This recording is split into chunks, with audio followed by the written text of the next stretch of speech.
What if it's all just cosmic dust? An increase in cosmic dust coming from our own galaxy causes the cosmic catastrophe and the mechanism that we're looking for. Cosmic dust. Some people call it ice age dust. And what you're looking at is the last 440,000 years on Earth. Dust is in red.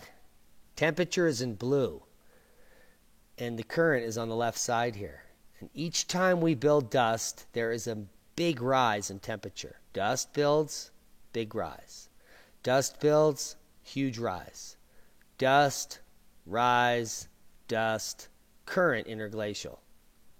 What if the ice age dust causes our sun to superflare?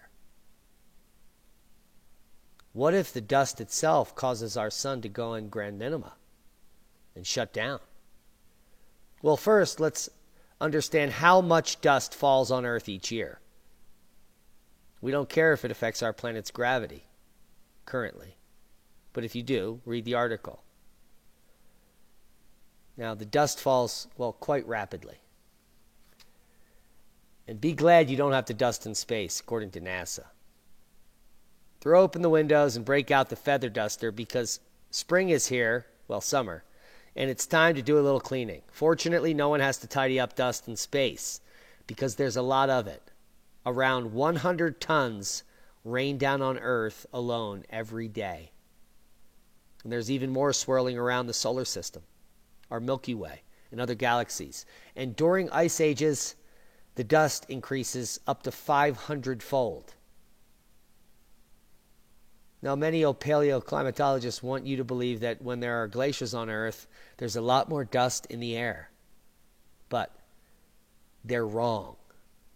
Dust and ice cores lead to new knowledge on the advancement of the ice before the Ice Age.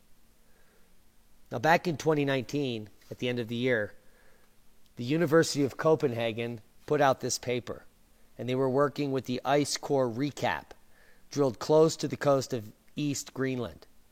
Researchers wondered why the dust particles from the interglacial periods, now the warmer periods of time between the ice ages, were much larger, several times bigger than the dust from the Ice Age.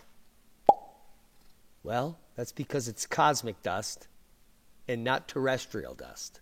Now, dust from a giant asteroid crash caused an ancient ice age. We know this. There are many papers how dust from a giant asteroid crash caused an ancient ice age. And we also know about cosmic dust, that it's raining down 100 tons a day. But during ice ages, that increases to thousands of tons a day. And now we're getting dusty in the name of science. Could Earth be fried by a super flare from the sun? Yes, it has in the past. But what causes the flare? Solar outbursts will also destroy our communications and our grid.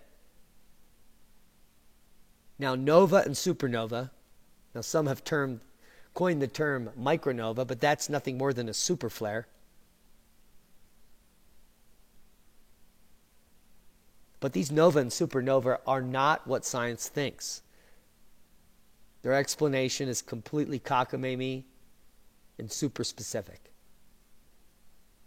And most nova and supernova were thought to destroy the stars, yet no stars have been destroyed in the processes. Some nova are recurrent, some supernova are more recurrent than others. But there's a spectrum on the size and the magnitude of nova and supernova. And they are recurrent, and they are becoming ever more popular as we discover more and more.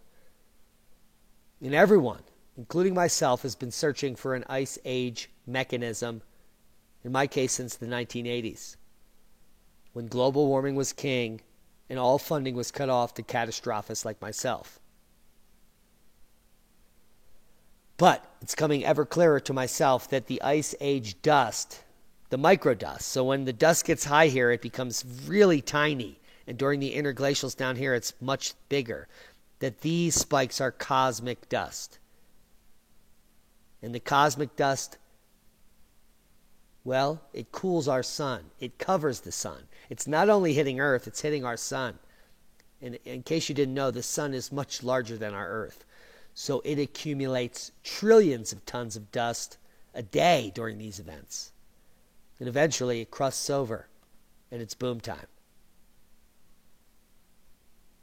Now here, you're looking at the dust in purple, the insolation in blue, epic temperature anomaly in red, and the current time here. And you can see a huge dust buildup, the largest that we know of, before the last catastrophe that raised temperature 25 degrees on Earth.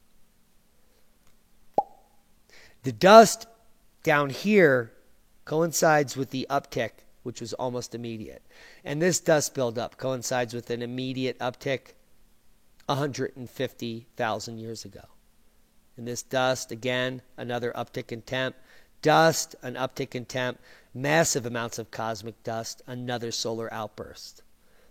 It's my opinion that cosmic dust from our galaxy raining down on Earth and onto the sun causes the sun's shell to explode and another solar maximum to occur. And then we get covered in dust until it's so dusty that it blows again. And we get covered in dust for another 100,000 years, and then it blows again. Every 100,000 years, sometimes there are little perturbations here. Look at this buildup of dust where another boom happened 220,000 years ago. So the proxy data on the dust lines up exactly with an explosive event on the sun causing the temperature to rise on our planet. Based on science and dust. 5,200 tons of space dust falls on Earth each year. And during, well, right before solar outbursts, that increases 500 times. And then it's boom time, literally. And what this dust from space can tell us about ourselves, well, it can tell us that we need to do more analyzing of the cosmic dust. And that, well, that is a crooked boom to knowledge. I hope I tantalized your taste buds for more information on Ice Age dust. Rolf Wishy has talked about this years ago. No one knows what he's up to. But it is our responsibility to continue the research, to continue to ask questions, and not be duped by people selling books. Boom! Proper prior planning prevents piss poor performance. We love each and every one of you. Be safe. We love you.